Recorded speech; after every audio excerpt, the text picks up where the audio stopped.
Queen Dido by me. Before I want to get into the juice of this presentation, I want to have a quick little overview.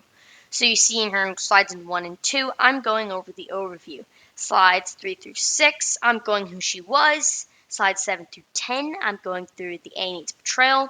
Slides 11 through 14, I'm going over the box and how it was made. Slides 15 through 18, it's basically just conclusion and credits. Now let's get into the meat. Queen Dido. Who was she? Well, she was a princess in Tyre known as Alyssa. Her brother Pygmalion wanted kingship, so he killed her father and husband. She allegedly saw a ghost of her husband telling her to flee Tyre because Pygmalion would kill her next. She fled with nobles who didn't necessarily like Pygmalion.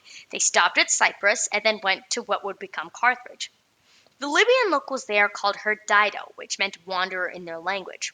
And fun fact, there is a ship in Galveston named after her known as the Alyssa, as you see here. The Libyans said she could have as much land as an ox's skin could cover. She cleverly had her people shred tiny bits of the ox and cover a peninsula. This peninsula or port was an important port which was essential in trade. Dido ruled this peninsula as a queen until a man named Arabas wanted to marry her. She pretended like she was burning a sacrifice, then threw herself onto the pyre and stabbed herself. But wait, didn't she marry Aeneas and fall in love and all that stuff in the Aeneid? No, that's wrong. Virgil tricked us. I will go over that next slides. Now the Aeneid's betrayal. In the Aeneid, the Roman goddess Juno did not want Aeneas to found Rome, so she asked for Venus to ship the two. Dido wanted nothing to do with the man, but Cupid shot her with an arrow that made her fall madly in love. Jupiter, seeing this, sent Hermes to remind Aeneas of his destiny. Aeneas snuck off in the night as he was leaving. Dido was driven insane and created a pyre for herself. After giving a lengthy speech cursing Rome, she killed herself. And why is this wrong again? Even if she did have an affair with Aeneas, her shouting curses at Rome would remind readers of the Punic Wars, where Rome was almost destroyed by Carthage. Yes, people often mistake this as some kind of quote-unquote curse that Dido set, but this is not the case. Historically, it was written after the Punic Wars, which meant Rome knows that Carthage almost destroyed the Roman Empire, which also meant Virgil may or may not have written in it. We must also take into account that Rome hated Carthage, so their account may not be as accurate as it really is. And here's my take on it.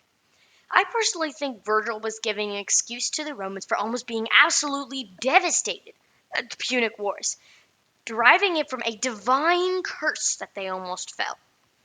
I think this way because Dido in her speech says her people will be the closest to defeating Rome. And they were, and Virgil knew this. So giving pride to the Roman people, he wrote in that the Carthaginians were the closest to defeating Rome. They never owned up to their mistakes in the Punic Wars and blamed it on a divine curse or a crazy woman set on their people. We can learn from this by owning up to our actions instead of blaming them on fate, others, or even circumstance. And here's my project. Here's the box. It's made out of a shoebox with the top turned upside down and glued with clear glue. This was probably not set into forest, but due to lack of materials, I had my sister paint almost the entire box with trees because she wanted to paint my box with trees. On the package, it said it was watercolor, but the way it turned out, I don't really think so. And here's the top.